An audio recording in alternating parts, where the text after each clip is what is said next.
Hi buddies, hope you are doing fine. In this series, we are going to see the poem To My First White Hairs written by Wole Soyinka. So first, let's see the introduction of the author. If you are ready, let's get started.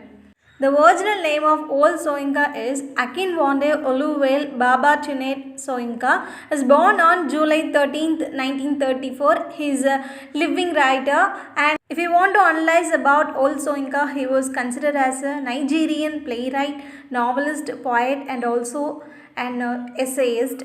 He got so many awards like Nobel Prize in Literature in 1986 and Benson Medal from Royal Society of Literature in 1990, Academy of Achievement Golden Plate Award 2009. Likewise, he got a lot of awards, and also he is considered as one of the famous Nigerian writer. Now let's move on to the poem To My First White Hair. So before start this video, I just want to give a short note about this poem. If you read the poem, it is a very brief and very short poem, and also the description and narration which portray in a very good manner, and also this poem is a 12-line poem, and when we read the first 3 lines of this poem, and it denotes the typical African hair. Also, the author who talks about the curly and thick straight hair of the African, and next 3 lines, that is 4th to 6th line, which describes about how white hair comes to the head of African. So first 6 lines which depicts the narration about the portrayal of the African hair, as well as how white has entered to the head of African.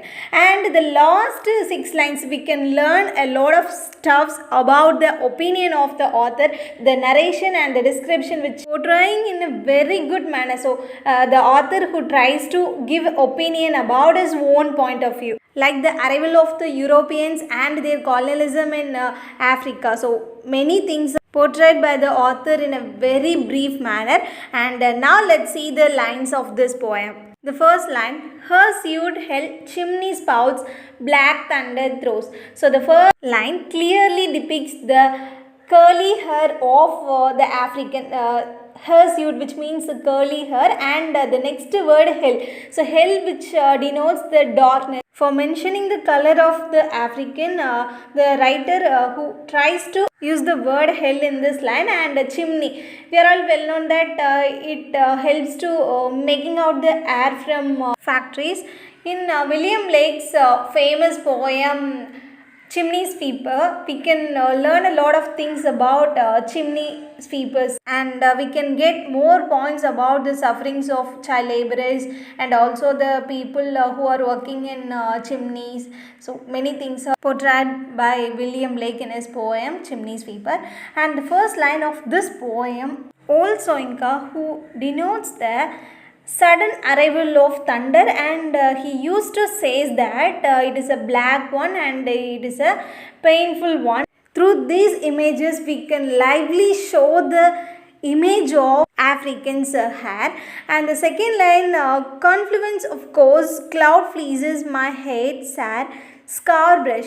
So here the author who keep on says that the hair which looks like a rough one, and he used the reference scour brush which is used for washing dresses. So author used to says that the hair of African is a rough one. And the third line, in bitumen post fossil beyond fingers of light until. So first these 3 lines, author who tries to show the typical hair of African, and he used a lot of images to describe about the African hair. So third line of this poem, bitumen, which denotes the color of African hair, and also through the image of bitumen, author says that for 1,000 years ago, many stuffs like animals, birds, dead leaves which settle under the soil and becomes a fossil. So likewise, author used this reference for mentioning the hair of African. And the fourth line, similarly sprung as corn stalk after rain water milk week. So here author who keeps on narrates this poem about the arrival of white hair in the head of African. Here he used the image of corn stalk which sprouts after the coming of rain. Likewise, author says that the white hair of African also like the sudden arrival of rain, and here author depicts the similar action of white hair's growth and also the black hair growth. And the fifth line, as lightning shrunk to ants antenna shrivel. Here author used to mention the sudden arrival of lightning which make the ants to get shrivel in his antenna which means a body part of ant. And the sixth line, of the febrile side of crickets in the sun. So here also author says that cricket, which is an insect which gets some kind of anxiety feeling or nervous while which was staying under the scorching sun. So likewise author says that if we see the white hair in our head, we also can feel like the ant and also the crickets some kind of nervous feeling. Till this 6 lines author talks about the appearance of the African hair, also the sudden arrival of white hair in the head of African. And the next 6 lines, Wole Soyinka talks about the sufferings of the Africans when the British people who entering into the country of Africa, and they make the Africans to get more suffering. But here author Wole Soyinka, who doesn't want to talks about the sufferings of the author, but he talks about the adjustment unity. Also he wants to say his opinion about we have to live with the English people in a very good unite manner. So this is the one and only main point of this poem to my first hair. So now we can move on to the last 6 lines of this poem.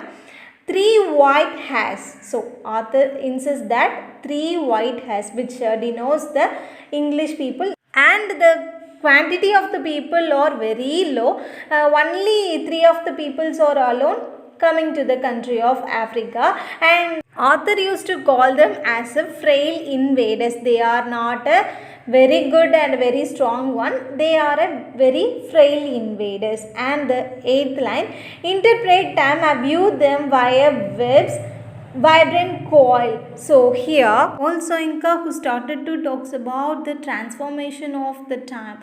So because of the time's sake, the white people who are comes to live in Africa, because of the negligence and our irresponsibility, which may be the reason for the coming of the Europeans who settled in Africa.